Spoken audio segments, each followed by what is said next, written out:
Greetings and salutations. Welcome to this episode of Playwright Spotlight. Before we begin, smash that like button, subscribe to the channel, leave a comment down below, and share the show with a friend. If you're listening to us on your favorite podcast platform, be sure to leave a 5-star review and subscribe to the channel. My guest today is a playwright, director, costumer, and set designer with over 25 years of experience in the theater. In 1992, she formed Show of Support Theater Company in Prescott, Arizona, and in 2008 took ownership of Theatre Americana, one of California's oldest independent production companies, established in 1935 to present original plays by American playwrights, expanding and evolving over the years to combine old traditions with new ones. She has written 10 plays in her play festival, or sequels, I should say, Bellevue Escapades, which her ninth sequel play in the series, Dr. Freud, I presume, opens June 5th at the Pasadena New Thought Center through Sunday, June 7th. We will include the ticket link in the show notes. And ladies and gentlemen, please welcome Donna Scarantino. Thanks for coming on. Thank you for having me. Little tongue twisting in there. Yeah. Well, I had to make a correction because I asked you if it was just the 10 plays in the Bellevue Escapades, and you corrected me. So, but these are all full lengths you had mentioned, yes? Yeah, the Bellevue episodes are all full length, but I normally write, if we do a show, and we do a lot of shows, Theatre Americana, I usually write a story, but it's not a full length play, and it just gets inserted into the production. Okay. Question I have in that regard, and then I want to unpack your playwriting process and everything like that. So when you're saying you're doing a lot of shows through Theatre Americana, what does that entail? Like, how many productions a year are you doing?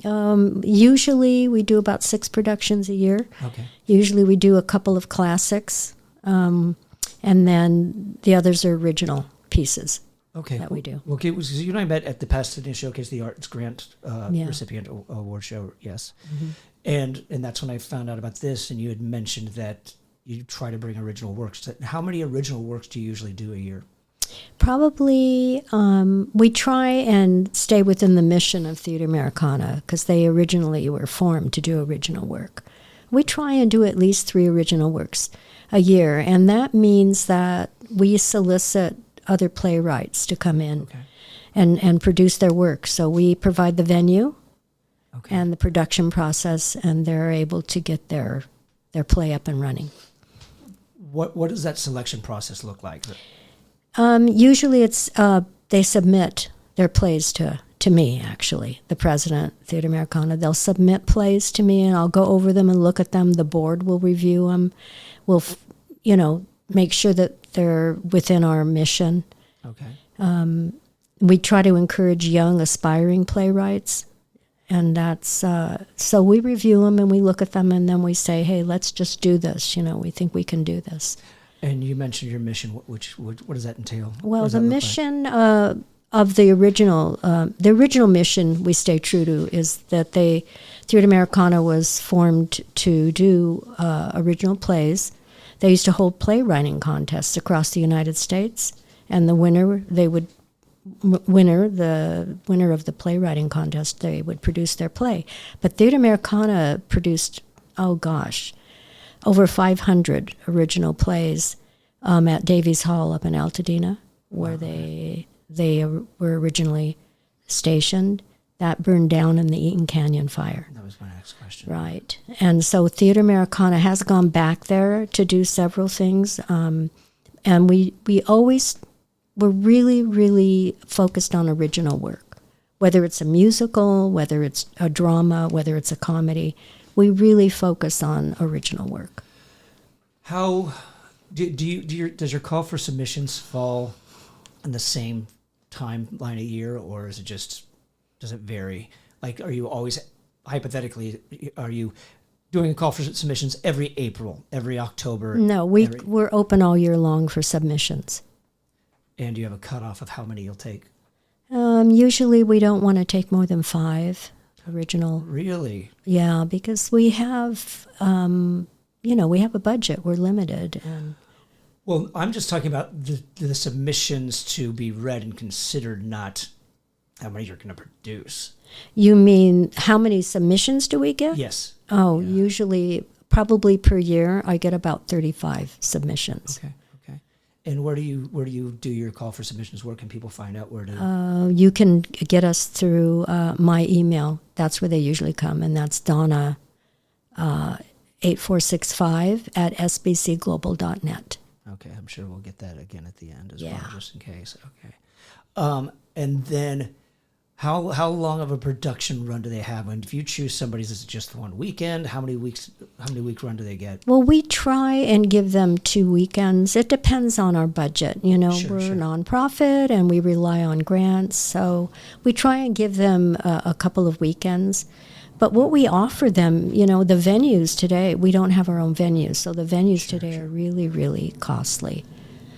So if they can get in there and do a play and not have to rent the venue, they're really doing well. Sure, 100%, absolutely. And not that this matters. I'm just curious, just so we can provide as much information as possible in this regard. Do all the proceeds from ticket sales go back to Theatre Americana? No, they do not. And does that go to the actual playwright? It will go to the playwright, and if they want to, they can split the house with us. Okay. All right. But That's we still a always good deal. give them the option because we want them to succeed. We want them to be successful. Do you? What's your biggest success story recently, or even not recently, if you can remember, like one that was just really stood out? Well, there's so many of them. I mean, I feel like we've been really blessed. You know, we celebrated our 99 years last year, our birthday for Theatre Americana, Congratulations. and we just have. Every time we do a play or a show, we feel like we've accomplished so much, because when you don't have your own venue, that is a huge challenge. And if you can do something for someone else, for the community, and that to me is the success that we're always looking for, always.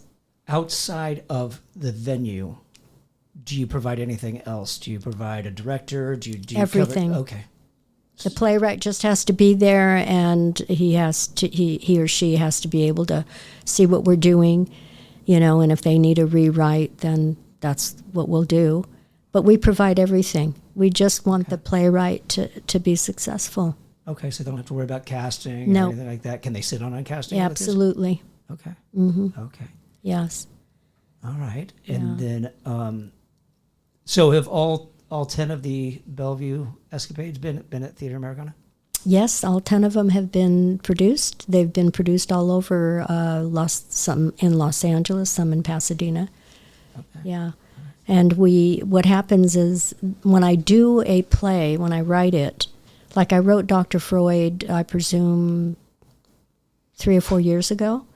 And if we want to do it again, I review it, of course. And if there's actors that come in and actresses that I really think can pull this off, I'll write in a scene for them because the scenes are already written, you know. Right, sure. So I will. This one that I'm doing right now, I wrote in about 4 new scenes. Wow. Is that during the rehearsal process, or is that just over the span of time that you first Over started? the span of time, if I find someone that really wants to, you know, especially we love to work with aspiring actors and actresses. And if I see one that's really strong and they're really interested in doing this, not to mention the members that are in Theatre Americana, we have a lot of fine actors and actresses, and we need to give them something to get their teeth in, you know. And so, yeah, I mean, we really work with the individual and find that they're, if I find someone that's really great, like maybe you, I'm just kidding, I will write in a part for them.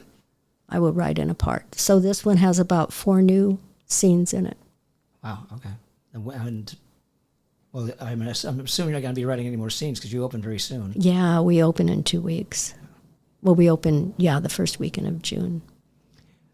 How much? Obviously, you mentioned, and forgive me, I forget the gentleman's name. He's directing it. Oh, Mark Mantell. Yeah. I've known Mark for years. He's amazing, the director. Yeah. And he has, his favorite thing to do is work with novices, you know, actors and actresses Sure. that haven't done a lot of work. And he gets things out of people like you would not believe. And he can be scary at times, but he's really a great director. And he did a few of the rewrites on Freud. Oh, okay. The ending, he changed my ending. How was that collaboration? Well, I was, you're very, a writer is very, it's a personal thing for them when they 100%. write this play. But I trust him. I just trust him, and we've been friends for a long time, and I wasn't sold on it. He had to sell me on it, but I finally gave in to him. Did you give in because he sold you on it? Well, I gave in to him because I thought, let's do something different with the ending then, Let's do something different. And, would I have written maybe a different ending? I wanted a fresh look to it, Right. Mark has a different mind when he writes his plays. Sure. And I have a different one. Have you ever directed him? I have not. I have taken acting lessons from him. And of course, when he directs, I'm one of the actresses that he directs. And are you in this one? I am. I am. What was the rehearsal process like? How long have you been rehearsing? Oh, we start early. We started in January. Oh, wow. Right. Wow. And then the reason being is that we have a cast of about, I think, 15. That's a big cast. And we have the novices in there. So we have to start early with them, really work with them really hard to get them up to where the other actors and actresses are. As the playwright, how are you able to remove yourself from the performance aspect to where you can really start, like you're listening, I'm in this scene, but are you able to remove yourself enough to sit there and say, that doesn't sound right. I might need to tweak that. Well, yeah, I do that a lot. And I called Mark in later to direct. I directed the first couple months. Okay. Because I knew I wanted to see my vision, And I called Mark in later, but it's hard to be an actress and self-direct, that. Yeah, I'm sure. Yeah. So I let go after he came in, and I was an actress. And do I see things in there that I would like to correct? And he actually lets me have input. He does. I hope so, yeah. Yeah, he always does. He's really good. He'll call me after rehearsal and say, okay, what do you think, How did this experience compare to the previous 9? This is one of the best of the previous 9. The Bellevues are inspired by my family, my huge Italian family. The women in there are very strong, very independent. They rule the roost. And that's the 3 sisters. I'm one of them. Okay. And so it was inspired by my family when I first started writing these Bellevue experiences. And I've taken them all over the world in the plays that I write. This one we go to Austria. The last one we went to meet the royals. Oh, wow. In London. But they're just eccentric and hysterical. I mean. What was it that's making this one so much better? Because my favorite thing to write is comedy. And I could pull out all the stops with this one. There is nothing that's sacred in this play. How do you approach your comedy writing? Oh, I think for me, my comedy writing is more physical. Okay. I have more physicality in my comedy. In a farcical aspect? Or Yeah, kind of in a farcical. Yeah. It's my forte. Comedy is my forte. I love doing it, and I love writing it. What does farce look like on the page? Oh, well, for this one, it's Dr. Freud teaching Dr. Carl Jung the box step, and it goes from there. It goes nuts. Now, is it just as simple in that in your stage directions? Freud teaches Jung the box step, or do you actually go into detail about whatever?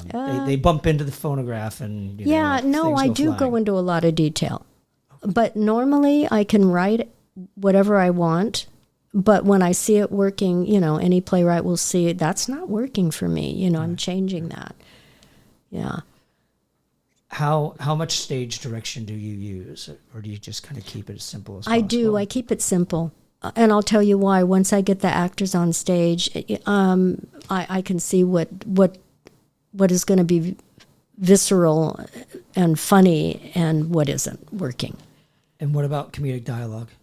Oh my gosh, that's I love it, and I do it, I love it. So do you just write everything straight out? Do you know what's coming next, or are you like writing certain jokes, or It's usually a lot of my stuff is a play on words. I mean, the audience needs to be able to get it. Right. We're not going to say specifically, it's not word for word. It's the audience is going to say, oh my, I get it, And, every scene builds, but as it's building, I put a lot of physicality in that. I do. Would you compare your writing to, say, since you're using play on words and some of the physicality, would you go up to a Marx Brothers approach? Yeah, Marx Brother, and, I love Noises Off. I mean, that's the way my plays, that's how I want them directed. That's how I want the audience to see them. It's fast, it's quick. If you don't get it, you'll get the next one. Right. Okay. So yeah, and I have all the actors and actresses really have to shoot those lines out. Yeah, and they have to be heard. Do you ever find that you've overwritten those jokes or anything to that extent? Like, oh, let me trim that down a little bit. Once in a while I look at something and I think, God, why would I put that in? Is that? But it depends on the actor. It depends on the actor and how they're delivering it. These two actors that are Freud and Jung, they have accents. So whatever they're saying is funny, Right. But it just depends. I've seen a couple of lines in this play where I thought, no. So do you rewrite them or do you scratch them out? I scratch them. And let me tell you, Mark has pulled lines, and I'm like, really, Mark? You're pulling lines? But he's good at that, and I trust him, And so I'm assuming that for the most part he's usually correct. He usually is. I tend to, I don't know why, and maybe it's my education, and maybe it's I don't know. I put a lot of it. I tend to put exposition in, and the audience doesn't need that. Right, sure, yeah. It's boring.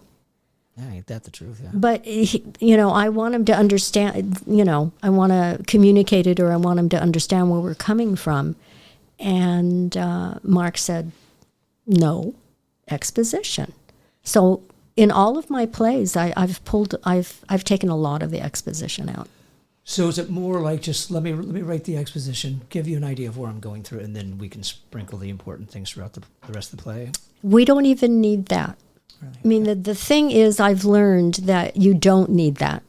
That if your actors are as good as they can be, and the writing is, decent, the audience is going to get it. They're going to get it without the exposition. Just give them one or two lines, and they've got it. Right. Okay. Yeah. Let's go into that. You brought up your education, and I know there was some Pasadena City College. Pasadena City College, and then I've taken. I did a lot of creative writing when I was in college. That's what got me hooked. I had great teachers, and then I've taken a lot of playwriting workshops in North Hollywood, even in Los Angeles area, and then we hosted a workshop in Pasadena, Altadena actually. Okay. I've taken a lot of playwriting, and it's just very natural for me to write. I mean, it's like I said, if I have an actress that comes in and she's really strong, I'll write her character in. So I just it just comes very naturally to me. But what were some of the best tools you walked away with, either in playwriting courses or the workshops, that you still continue to use to this day? Well, I was told by a very experienced playwright that was giving a workshop that I took. He said comedy was the hardest thing to write. It's the hardest thing to act, and it's some of the hardest dialogue to write. And I knew that that's where I wanted to be, though. It's really hard for me to write. I have written dramas, but all of my stories have comedy in them, and it's easy. It comes very easy to me. But the playwrights that I've taken classes from have really been instrumental in helping me realize this is where I want to be. I don't know if I even want to write a musical. Wait, what specific lessons or what obstacles did they help you overcome that, like, I can't believe I was doing that, and just like all of a sudden something clicked, or, you all of a sudden you got it? Yeah. I think it was hard for me to build the scene when I was writing. I was just writing. I was writing and writing and writing, and I wasn't building the scene. And that was a really important lesson for me. I was able to learn how to build a scene, and have it, reach the pinnacle. Right. And so that to me was the most important lesson that I learned from these playwrights. Yeah, and I had a lot of language in there that I didn't need.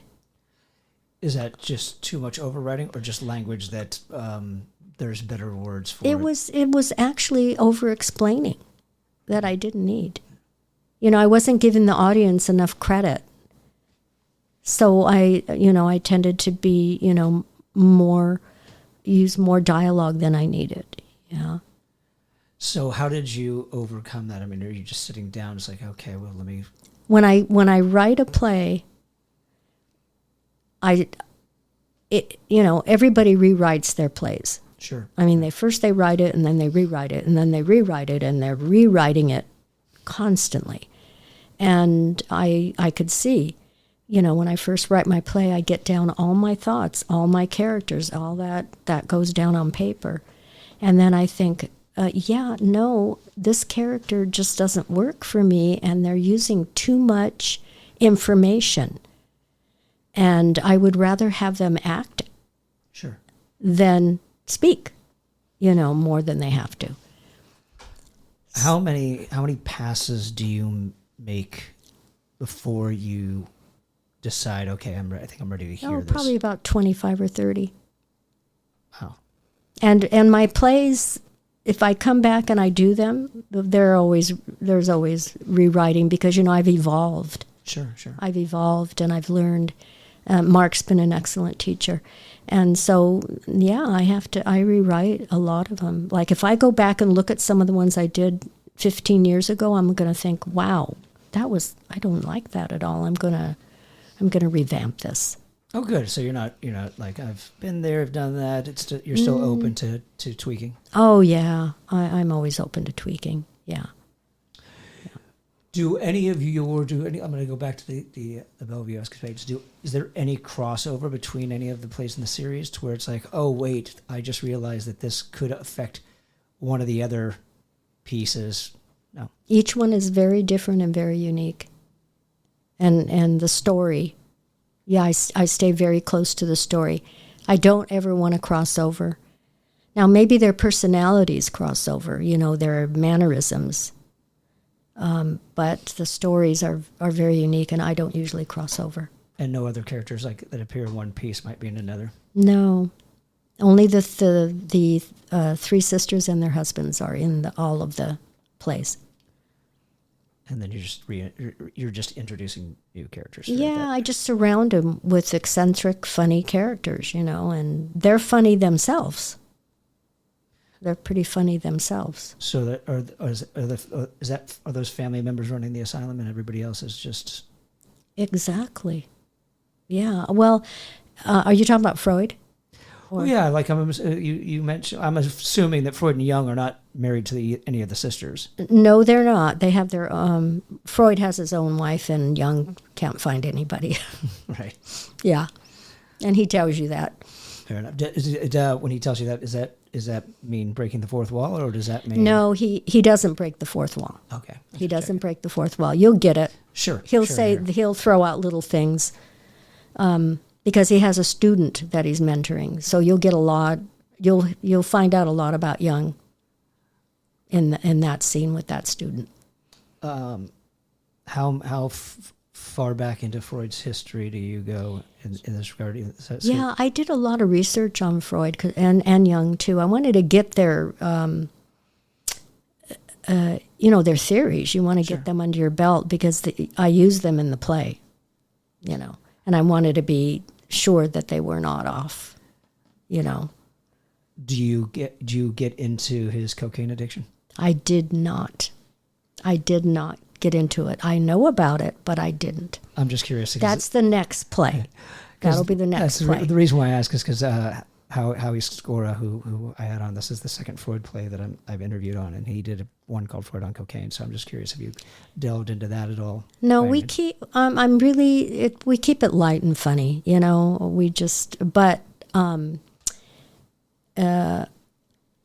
don't know. There's a possibility of writing something that might challenge myself to do something like that. Yeah, because this was new. I didn't know anything about that whole. And nor did I know who was the Merckx. I think is the one that they were like prescribing it. Well, whatever. He was brilliant. Yeah. Oh yeah. Yeah. And he needed something. He found it. And he found it. Yeah. So let's go into taking ownership of Theatre Americana. What was that experience like, and how did you get involved with that? Okay, and how did your experience from the Show of Support Theater Company kind of guide you into that experience? Yeah, Show of Support was to raise money for other nonprofits, which we did. Oh, okay. And in Prescott, Arizona, we did a lot of fundraising for the Prescott Free Clinic Show of Support, put on these huge musicals at the college, Yavapai College. And then I had to come back to California, and when I came back to California, one of the board members of Theatre Americana was in one of my plays. And he saw what we could do.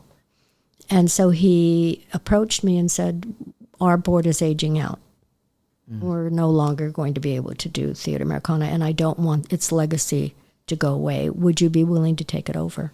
Wow. So our board met with their board, and we talked, and they decided we were a good choice to be able to take it over. And now we're mentoring two of our young board members to take it over eventually. Wow. And you've had it for, say, 18 years? Yeah. Now, yeah. Yes. Yeah, I've had a long time. How has it evolved since you take incredibly evolved, because in its heyday in the 1930s, 1935, and it had about 300 members. Wow. They were all from the Hollywood, and they had a lot of, and they volunteered their time, these beautiful sets, amazing sets by set designers from the Hollywood entertainment industry. And they had just great actors. They mostly focused on the America West plays. Okay. America. They were very much into that. When we took it over, they were dormant for a while when we took it over. When we realized we had to really, there was a lot of competition out there. We needed to get competitive. This wasn't really working. So what we did was we changed our bylaws, and we got, the DEI policy put together, and we became a much more inclusive theater company, and we did a variety of work. It wasn't just plays. We did a variety of work. We did musicals, we did Shakespeare, we did, and some of the stuff I was writing, small stuff. How many playwrights do you have within the organization? They can obviously submit their work for your original play series, but outside of that, how many playwrights do you have within that may not be submitting necessarily, but I'm sure they. You mean in our organization? How many playwrights? Yes. I am outside of you and Mark, obviously. Oh yeah, okay. So we have. I have one playwright. She's an amazing playwright, and we have produced some of her plays. And I don't have many playwrights in Theatre Americana. They're mostly actresses and actors and dancers. it's a, a theater company. Sure. But she's amazing. She does beautiful work. And what does that audition process look like for anybody who wants to join the theater company? And what are the Well, it not to depends. go in a performance point of view, but just any playwrights or actors that might be listening, they might be interested in. Yeah, well, we don't. Do you love to sing? Let me hear you sing. Okay, fine. You've got a beautiful voice. Come on in. Do you love to act? Here, read this. I mean, we love taking people in and working with them, and we've been highly successful doing that. So, is it dues based at all? it is dues based. It's $50 a year. $50 a year. I thought you were about to say $50 a month, which is still good. No, we are trying to keep it affordable for people. So and that gets them into all of the they're able to perform. Sure. Now they do have to audition of for course, our yeah. performances. Okay. And then are there expectations to help usher, run house, run lights? Oh yeah. Yeah, we do ask that they help out, and they do. It's mostly our board that does a lot of that. Okay. It's our board that's at all our productions, and and we do have our two young members are hooked into a younger community who are trying to get into the business. Mm-hmm. So they come around and help out a lot, volunteer their time. Yeah, we're lucky that way. Yeah, it sounds like it. Going back to the submission process for plays, are there expectations you have that, like, look, is it just send me your play and I'll take a look at it? Or is like, we want you to include a mission statement or... No, I don't do any of that. We just look at their play. No, I've gotten plays where we've had to turn them down. Okay. It's hard. Yeah. I know you can't accept everybody. No, but also the material. How so? Well, we get a lot of material that's outdated. That's kind of not dealing. I don't know how to say this. It's like the music is 1940. I don't know how to say this, but it doesn't. We don't feel it's going to appeal to the general audience. Sure. It's. We get a lot of that, and they're mostly seniors. Okay. Seniors who are writing and who knew Theatre Americana way back when, right, and they're still in that kind of that genre. Yeah, kind of. We're trying to move. Heyday. We're trying to move more into more of a contemporary. Sure. Look. Are there just any other? I'm going to use the word horror stories of things like, oh my God, what? No. Or do you ever say, hey, look, this is great, but it needs some work, send it back when it's, yeah. I mean, we're not an authority on that. Sure. We're not an authority, but we do know what we want to produce. Right. Well, I'm sure you can also recognize when something's good and something's bad as well. Yeah, and you can tell, just by the reading of it. We've been very fortunate to read our audiences really well. And, in today's world, your audience, you can only hold them for so long. And you've got to hold them, period, the entire time. And it has to move really quickly. The dialogue has to move really quickly. And the story has to be interesting. And so that's kind of what we base our selection on. Do you expect plays to be under a certain page number or a certain time limit? Like a lot of the plays, right? A lot of theater companies right now are expecting, they don't want anything over 90 minutes with an intermission. We don't. We don't want anything over 90 minutes. And like the play that we're doing, Dr. Freud, there is no intermission. Is it how many acts? Is it still a 2-act structure? Or? No, there are 14 scenes. Okay, but they run really quickly, really quickly. Yeah, we don't want to do anything over 90 minutes. And if we can get away with just an hour, we want to do that. We don't want to have an intermission either. Sure.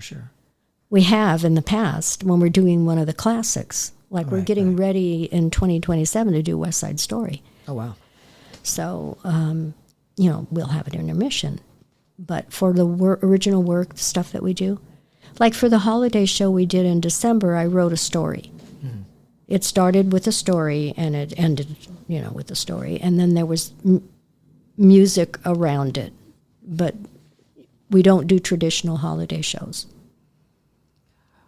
So what does that look like? Yeah. When you say not traditional holiday shows? Because we feel that during the holidays, there are, 100 concerts you could go to with all the traditional holiday music, which we love ourselves. Sure. Don't get us wrong, and we do put some of that in our shows. But we we sit back and we say, what's going to make it more interesting? What's going to make them want to come see us? And this last show I wrote was about a senior couple that regresses back to their younger years. And we took them through the younger years, and the audience just loved it. And we thought, wow, I wrote that in 2 hours? Oh. And it worked. It worked. It really worked. Was that just a two-hander, just a two-person play? Or no, we had the two people, the actor and the actress, and then we had dancers and vocalists. Okay. That came in and out.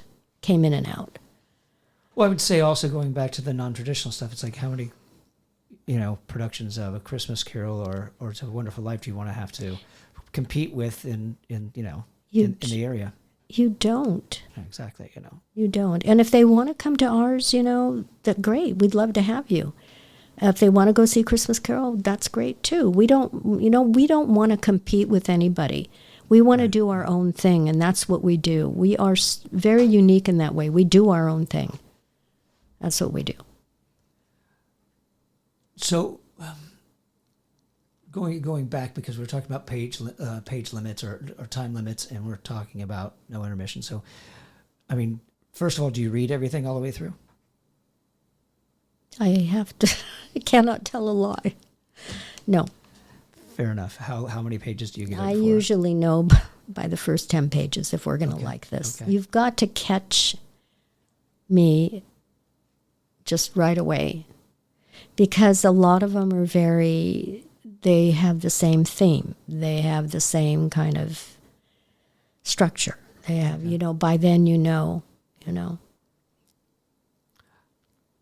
And then let's say that something's got you in the first 10 minutes or 10 pages, but then you realize that it's 120 minutes long. Do you say, look, this is... Yeah. What we say is, can you rewrite this? Can you shorten it? Mark says that to me all the time. Can you shorten it? If they really want to do it, then they'll shorten it. They'll take scenes out. I was in a play that this woman that I was talking about, who's a member of Theatre Americana, her name is Sarah Hunter. I was in a play that she wrote about her alcoholic parents, and I actually played the mother. And it was incredibly interesting. I think it was a 2-hour play. We had an intermission, but it held the audience. It held the audience. And so those kinds of plays are the ones that we want to see if we have to, but we do want them to be 90 minutes if possible. Sure. As a board member and playwright, when you're performing in some of these original pieces, especially with playwrights that might be part of the company, how much do you interject yourself as a playwright? I try and not interject a lot, because do you find I don't. That hard? I do. I do. I have to say I do. But I want the playwright to get their point across. I don't want to, if it's my play, it's one thing, but I just have to sit back and let this happen. Yeah. And most of the stuff is really good. Most of the stuff that we want to pick up and produce is really good. We love, doing that. If it's within our budget and within our means, we love doing it.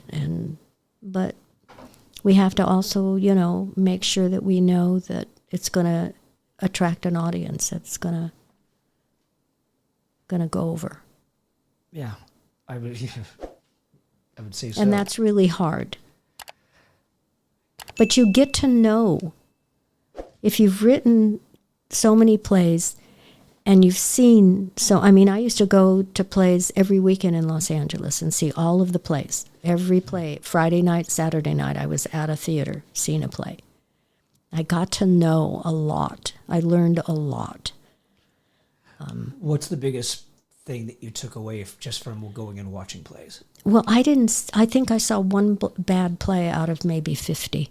Wow, okay. They were really, really good. They were well written. They were well delivered. And they were not 2 hours. Right. And I think you've heard this before. Your play is only as good as your actors. And it's true. And I know that because when we work with our actors and actresses that are seasoned, they're semi-professional or professional, and then we work with our novices, well, the scene just completely drops. Outside of the long rehearsal process, how do you get them up to speed? I usually terrorize them. I usually terrorize the heck out of them.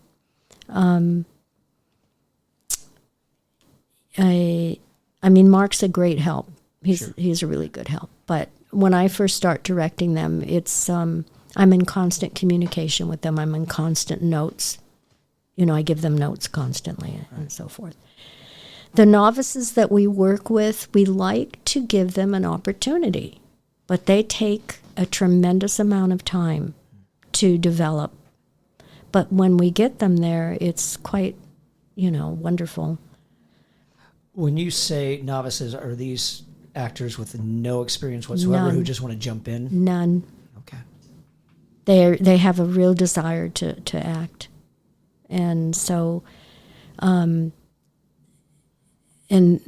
work with them for a while, and then Mark comes in, and Mark will give them direction and blocking, and then he teaches them how to get outside of themselves, and look at the character in the play, and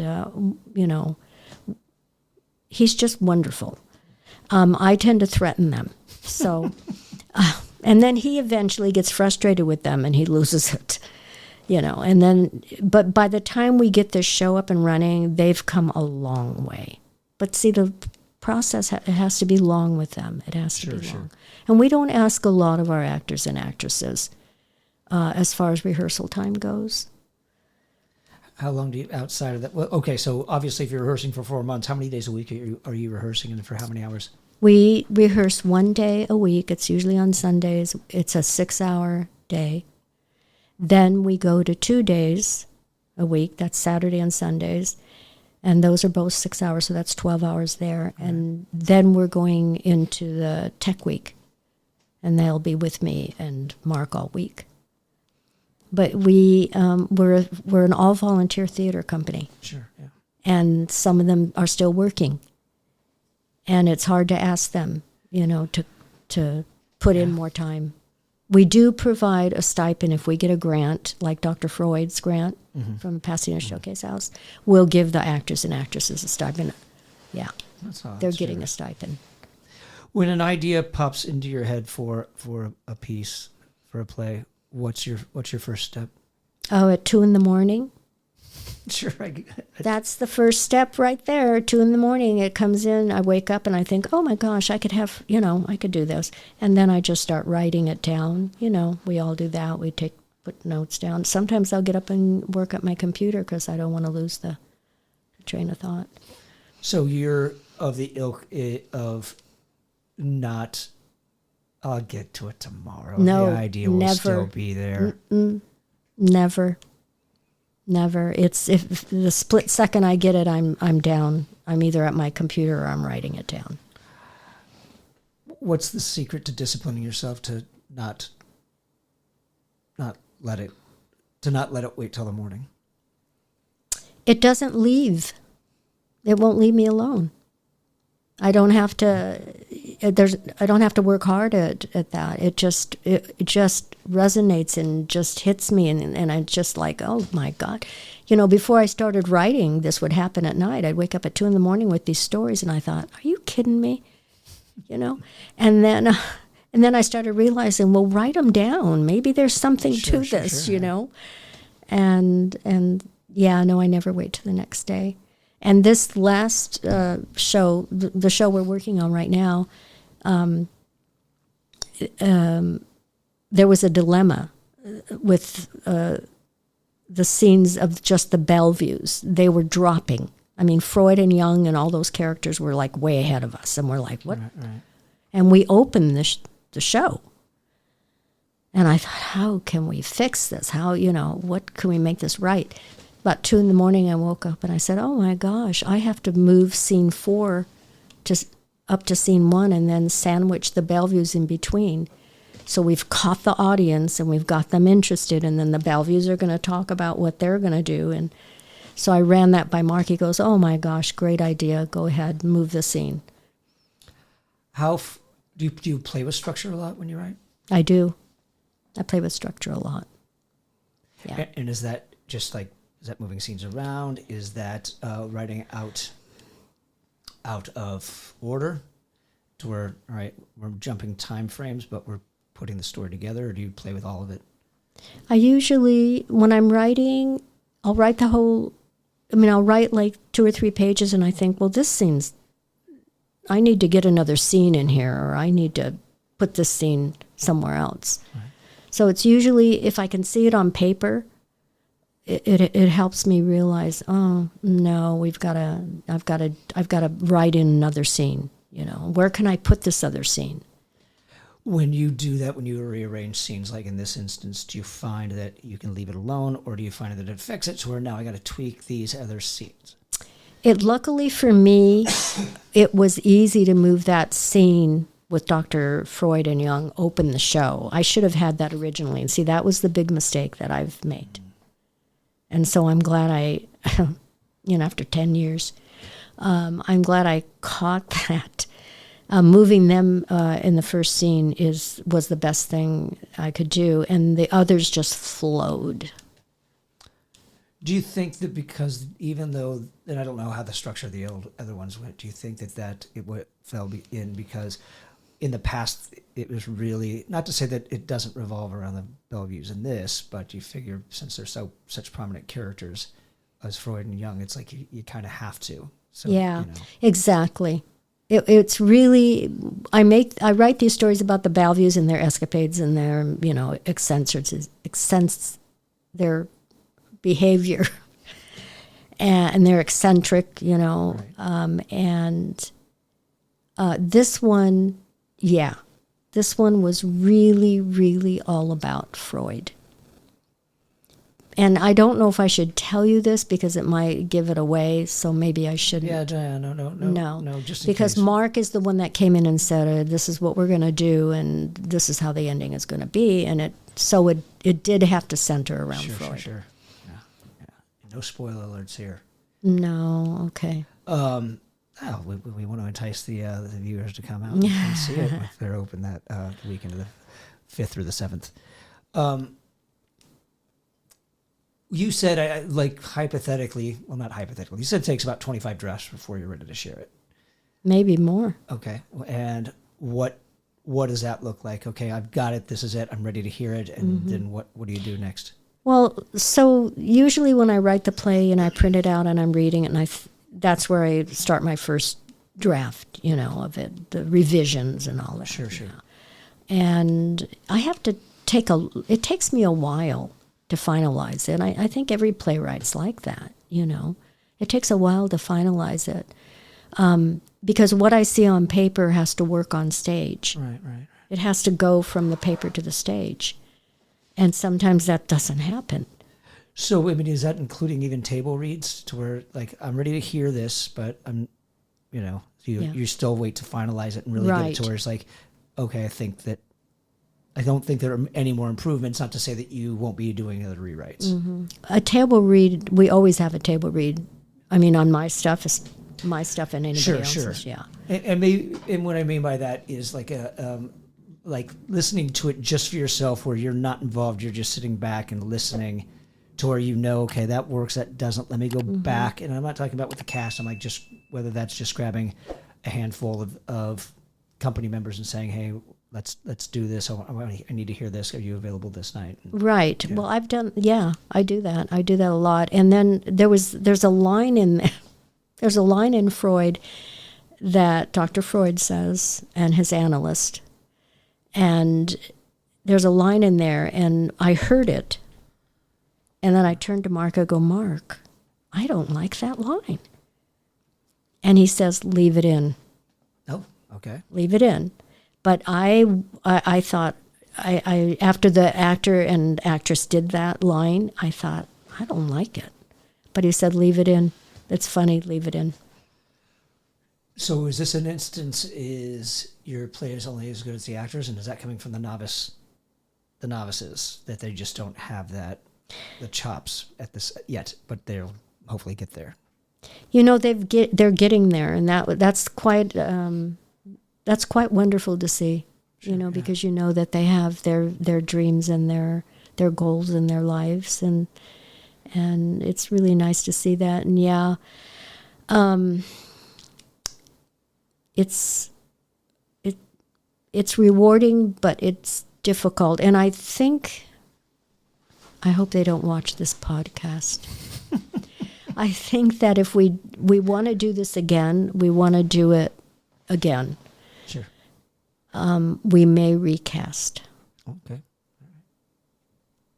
Do they know who they are? They might. Maybe it's a veteran. You don't know. We don't know, do we? But we do want to do it again. We do want to do it again, I think, and we want, because it came out so well with the rewrites and the blocking and direction and all that kind of thing. We probably want to do it again, but we may have to recast it. Do you submit your work to other places, or you just keep it at Theatre Americana? I keep it. I don't submit my work. Not even publishing or anything like that? No, I had a really fine director, as fine as Mark, who I learned a lot from when I was in a lot of the classic musicals. He was directing them, you know. And he said to me, he directed one of the Bellevues, he said, you need to make this a series. He said, they're really good. You should make them a series. I don't know. You know, I love doing it, and I love who I work with, and I don't know if I want to take it any further. You know. Does that come from a place of fear that letting it out into the world? No, I just don't have the. I mean, most playwrights want their work to go somewhere. Sure, yeah. You know, I didn't start out that way, and I'm really not there yet. I would love to keep doing it, not just for one weekend. Sure. I want to bring it to some of the other theaters, you know, and I want to do it there. I do. I'm pretty proud of this piece, but you know, I don't have the aspirations to get it published or whatever, you know. Okay, all right. Can respect that. Outside of Dr. Freud, I presume, that runs June 5th through June 7th at the Pasadena New Thought Center. What else are you working on? Have you gotten to the next idea yet? And is it going to be part of the Bellevue Escapades? I haven't written a Bellevue Escapade in quite a long time, and I think what I want to do is take what I've written and reproduce it instead of writing a new one. What I'm really enjoying is for the shows, like for our holiday show that'll come up in December, I'm loving writing a story line for that. What year was the first Bellevue Escapade play? Well, I think I've been writing the Bellevues for about 15 years. Okay. And the first one I did was To Rose with Love, and that was actually at the E-Bell in Los Angeles. And that was dedicated to my mother. Oh. So that was the very first one I ever did. So that's probably about 15, maybe 20 years ago.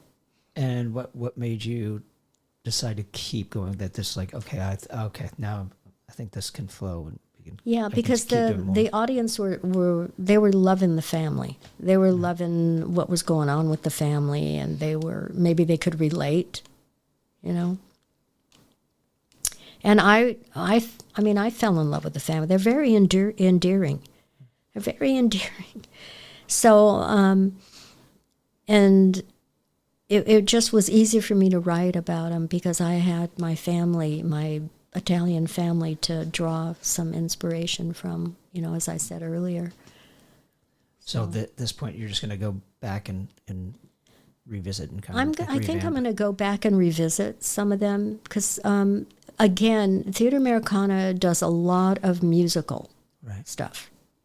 We have a lot of strong vocalists in our group, and we haven't really given the actors and the actresses stuff to get their teeth into.